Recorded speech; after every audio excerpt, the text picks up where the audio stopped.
एक शाम प्राची टीवी पर सीरियल देख रही होती है। तभी उसकी सास वहाँ आती है। अरे सीरियल में तो ऐसे मग्न है जैसे आज रात का खाना पड़ोसी आकर बनाएंगे। मुझे पता ही नहीं था आपने अपने बेटे की शादी पड़ोस में भी की हुई है। हैं? मतलब? मतलब इस घर में सारा काम बहू ही करती है, आप तो सिर्फ खर्राटे मारती हैं। अच्छा जी, फिलहाल तो तुम आराम फरमा रही हो, चलो जाओ, ये मेरे टीवी देखने का समय है। आहा, इसीलिए मुझे भगाया जा रहा है। सॉरी, अब तो बिल्कुल नहीं जाऊंगी। प्राची की इस बात पर दोनों सास बहू के बीच टीवी रिमोट के पीछे बच्चों जैसे छीना झपटी शुरू हो जाती है, जिसके बीच श्लोक भी काम से घर वापस आ जाता है। हाँ, आज मेरी चूहे बिल्ली की जोड़ी किस बात पर झगड़ रही है? अरे तेरे बीवी मुझे टीवी ही नहीं देखने दे रही। अरे तुम्हारी मम्मी मुझे खाना बनाने के लिए फोर्स कर रही है। अरे वाह, ऐसे बेतुके रीजन पर तो बच्चे भी झगड़ा नहीं करते। अरे मुझे कुछ मत बोल, सब इसने ही शुरू किया है। हाँ हाँ, जैसे आप तो बहुत दूध की धूली है ना। अरे बस, दोनों चुप। प्राची जाओ, खाने की तैयारी करो। और माँ तुम छोड़ो, तुम्हें क्या बोलूं, शांति से अपना सीरियल देखो, मुझे दोबारा लड़ने की आवाज सुनाई नहीं देनी चाहिए। ऐसा बोलकर श्लोक वहां से चला जाता है, जिसके पीछे पीछे प्राची भी कुछ न कुछ बड़बड़ाते हुए रसोई में चली जाती है। हाँ हाँ, सासू जी को तो कुछ बोलेंगे ही नहीं, बस मुझ पर ही हुक्म चलता है, खाना बनाओ, जैसे मैं इनके घर में खाना बनाने के लिए आई हूँ। इसी तरह शाम बीतती है और रात को श्लोक और प्राची की सास खाना खाकर सोने चले जाते हैं, लेकिन प्राची गुस्से में कुछ खाए बिना काम में ही लगी रहती है। इस घर में किसी को घंटा फिक्र नहीं पड़ता, मैं खाऊं या भूखी रहूं। प्राची कुछ देर के लिए रसोई से बाहर जाती है और जैसे ही वापस आती है तो वहां दूध का भरा ग्लास देखकर हैरान रह जाती है। फिक्र पूरी है, बस दिखाना नहीं है।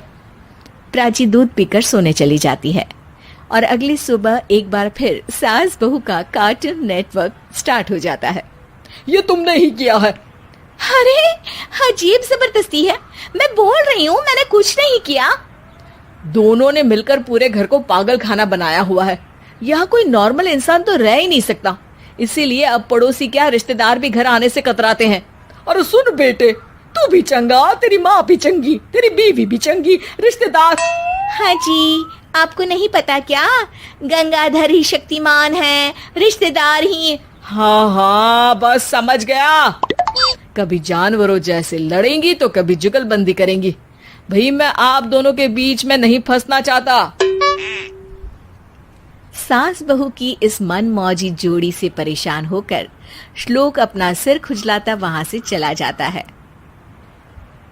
चलो अब मैं भी कीर्तन में जा रही हूँ। इस पर जैसे ही सास कमरे में अपना पर्स लेने जाती है तो वहां नाश्ते की प्लेट रखी देख मुस्कुराने लगती है और नाश्ता करके घर से बाहर निकलते हुए कुछ पैसे टेबल पर रख जाती है, जिसके कुछ देर बाद सिलेंडर वाला घर आता है। ओ मोरी मैया, मैं सिलेंडर के बारे में तो बिल्कुल भूल ही गई थी। घर खर्च के सारे पैसे भी मम्मी के पास है और श्लोक से बोला तो उल्टा 4 बात सुनाएंगे। प्राची ये सोच ही रही होती है कि अचानक उसका चेहरा चमक उठता है और वो घर में आकर इधर उधर देखने लगती है। तभी उसकी नजर टेबल पर रखे पैसों पर पड़ती है, जिन्हें वो सिलेंडर वाले को दे देती है। ये सब श्लोक देख लेता है। अच्छा बेटे, इतना बड़ा घोटाला, सबके सामने मैं तेरी दुश्मन और पीठ पीछे तेरी मेरी यारी। इस पर श्लोक एक प्लान बनाता है और शाम को सब एक साथ बैठे होने पर बोलने लगता है।